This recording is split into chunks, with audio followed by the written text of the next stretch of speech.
Hello guys, I am Sandeep Kumar Nagwani. Welcome back to my channel Sandeep study centre. आज हम लोग बात करने वाले हैं जनजातियों की पारंपरिक व्यवसाय के बारे में।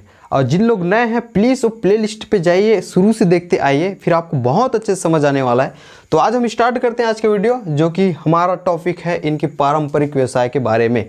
तो हमने यहाँ पे जनजातियाँ लिखी हुई है पहले से, क्योंकि बहुत सारी जनजातियों का वन बाय वन हमें व्यवसाय को देखना है, उन लोग कौन कौन से व्यवसाय करते हैं।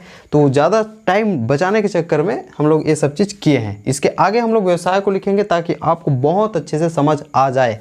जैसे कि हम सबसे पहले आप देखेंगे कमार जनजाति।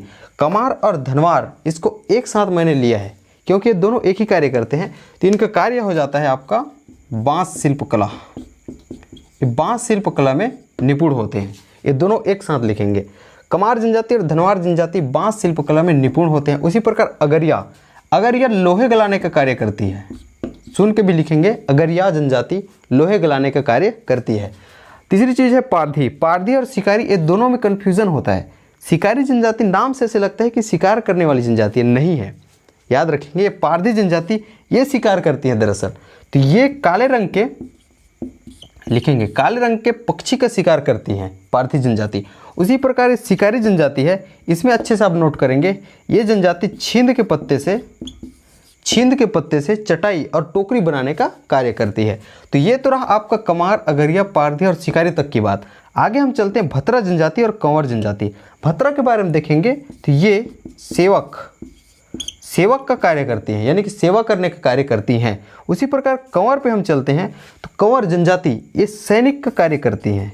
आप अच्छे से इसको नोट करेंगे, सुन के नोट करेंगे। भतरा जनजाति के बारे में मैंने कहा है सेवक, यानी कि सेवा का कार्य करती हैं। फिर उसी प्रकार कंवर जनजाति सैनिक का कार्य करती हैं। तो ये तो रहा। आगे हमने कुछ और लिखा है खड़िया जनजाति, कोरकू जनजाति, कोल, हलबा और फिर धुरवा। तो खड़िया जनजाति के बारे में देखेंगे, ये पालकी ढोने का कार्य करती है। कंवर यानी कि खड़िया जनजाति, सॉरी फॉर दैट, खड़िया जनजाति पालकी धोने का कार्य करती है। उसी प्रकार कोरकू ये जमीन खोदने का कार्य करती है। ठीक है, जमीन खोदने का कार्य करती है कोरकू जनजाति।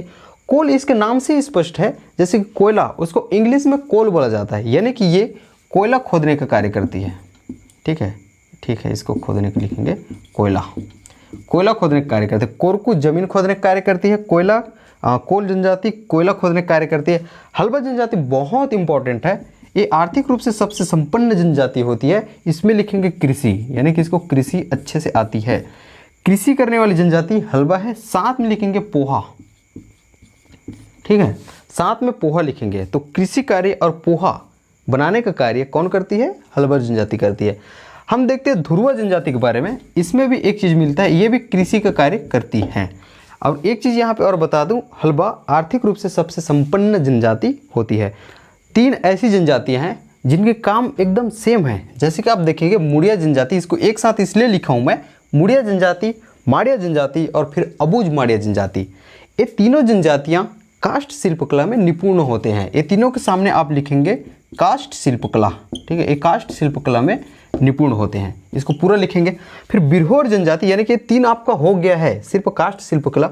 बिरहोर जनजाति मोहलाइन की छाल से, आप लिखेंगे इसको, मोहलाइन की छाल से रस्सी निकाल कर बेचते हैं। तो इनके पारंपरिक व्यवसाय है। प्रोजेक्ट में बात करूं तो ये पशुपालन का कार्य करती हैं। ठीक है, ये पशुपालन का कार्य करती हैं। इस प्रकार मुड़िया जनजाति, माड़िया जनजाति, अबूझ माड़िया जनजाति, ये तीनों काष्ठ शिल्पकला। फिर बिरहोर की हमने बात कर ली, मोहलाइन छाल से रस्सी निकालते हैं। फिर प्रजा पशुपालन का कार्य करती है। बैगा जनजाति के बारे में आप देखेंगे, ये बहुत इंपॉर्टेंट जनजाति है। इसको मेडिसिन मैन कहा जाता है। हालांकि ये कार्य नहीं है, मैं बता रहा हूँ, मेडिसिन मैन कहा जाता है इसको। ठीक है, देखेंगे बैगा जनजाति औषधि संबंधी कार्य करती हैं। यही कारण है कि इन्हें मेडिसिन मैन कहा जाता है, क्योंकि इन्हें औषधियों का विशेष ज्ञान होता है। तो बैगा जनजाति औषधि, ठीक है, औषधि संबंधी कार्य करती हैं, ये लिखेंगे। गदबा जनजाति, इसके बारे में मिलता है कि ये घरेलू कार्य में सहयोग प्रदान करती हैं। तो घरेलू कार्य करती हैं, फिर घरेलू कार्य में सहयोग प्रदान करती हैं। फिर यहाँ पे सौरा जनजाति, ये सांप पकड़ने का कार्य करती हैं। इनके बारे में मिलता है कि सांप पकड़ने का कार्य करती हैं। प्रधान के बारे में हम बात करें, ये सबसे पहले सांप पकड़ने वाला अच्छे से लिख लेंगे ना, पकड़ने हैं। ठीक है, प्रधान की हम बात करें तो ये गायन, संगीत का कार्य करती है। प्रधान गायन और संगीत का कार्य करते हैं। उसी प्रकार हम ओझा की बात करें तो ओझा गोधना संबंधित का है बोल रहा हूँ, गोधना का कार्य करते हैं। ठीक, तो इस प्रकार अब हो जाता है मुड़िया जनजाति, माड़िया जनजाति, अबुझ माड़िया जनजाति और फिर बिरहोर, प्रजा, बैगा, गदबा, सौरा और प्रधान ओझा, इन पे हमने बात कर ली है।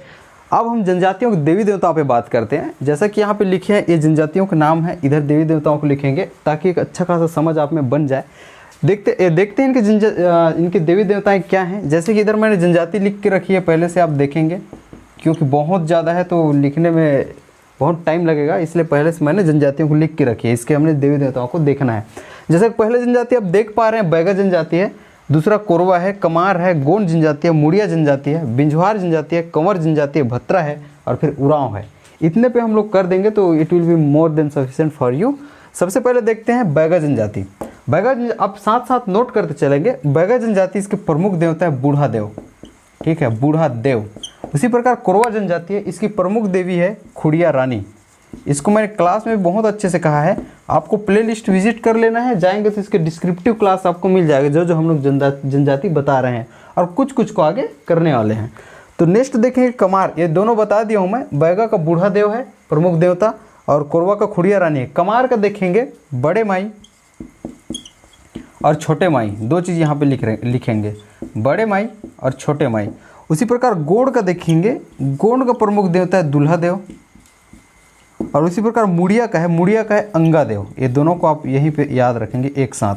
गोंड का प्रमुख देवता है दूल्हा देव, उसी प्रकार मुड़िया का प्रमुख देवता है अंगा देव। नेक्स्ट चलते हैं बिंझवार। बिंझवार से विंद से याद रखेंगे, बिंज से याद रखेंगे विंद, ऐसे इसको ट्रेस करेंगे तो ये हो जाएगा आपको विंध्यवासिनी। ठीक है, ये विंध्यवासिनी लिखेंगे और ब्रैकेट में 12 भाई बेटकर भी लिखेंगे। ठीक है, यहाँ पे ब्रैकेट करके आप 12 भाई बेटकर भी लिखेंगे। इसके पीछे छोटी सी इसकी स्टोरी है, मैं जब बिंझवार जनजाति पढ़ेंगे तब उसको अच्छे से एक्सप्लेन कर दूंगा, फिलहाल ये लिख के रखेंगे। कंवर जनजाति देखेंगे। कंवर जनजाति के बारे में सगरा खंड इसके प्रमुख देवता है, क्योंकि इसमें समझने वाली चीज़ तो है नहीं यार, डायरेक्ट लिखवाना ही है और आपको इसको अच्छे से पढ़ना ही है। ये रट्ठा मारने वाली चीज़ है यूँ कहूँ तो। ठीक है, अब भत्रा जनजाति को देखते हैं। तो शिकार देवी, ठीक है, शिकार देवी, इसको याद रखेंगे, शिकार देवी भत्रा जनजाति के प्रमुख। उसके बाद उरांव को देखते हैं। तो उरांव के प्रमुख देवता का नाम है, आप लिखेंगे धर्मेश और इसी प्रकार प्रमुख देवी का नाम सरना है। ठीक है, इसको आप लिख के रखेंगे।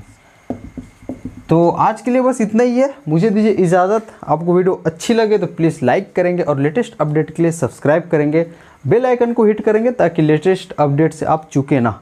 थैंक यू सो मच, पढ़ते रहिए, अपना ख्याल रखिएगा।